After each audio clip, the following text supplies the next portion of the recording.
আগামীকাল 30শে মে এটি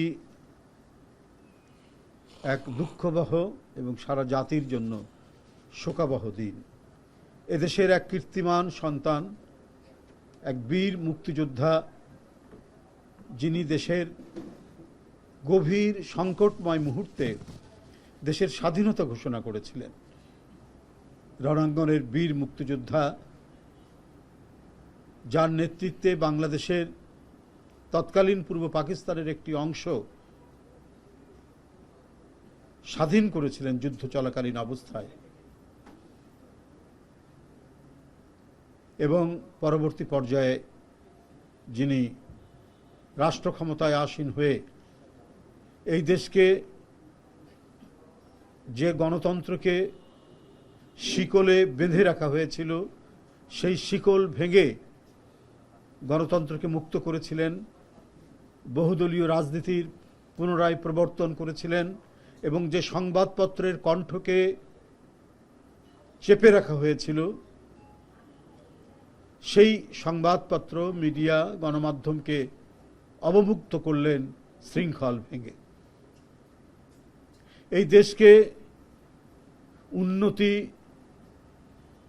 এবং উৎপাদনমুখী দুই ধারায় সম্পৃক্ত করে সারা বিশ্বে তিনি জানান দিলেন, বাংলাদেশ একটি স্বাধীন সার্বভৌম দেশ, বাংলাদেশ নিজের পায়ে দাঁড়াতে পারে। স্বেচ্ছাশ্রমের ভিত্তিতে, তখন অর্থনৈতিক অবস্থা ভালো না, দেশের অধিকাংশ মিল কলকারখানাগুলো বন্ধ অবস্থায় রয়েছে ৭২ সালের ভ্রান্ত নীতির কারণে। সেগুলোকে পুনরায় সচল করলেন,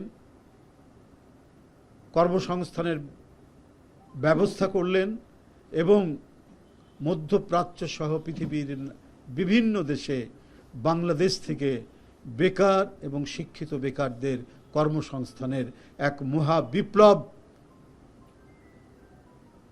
ঘটালেন শহীদ রাষ্ট্রপতি জিয়াউর রহমান।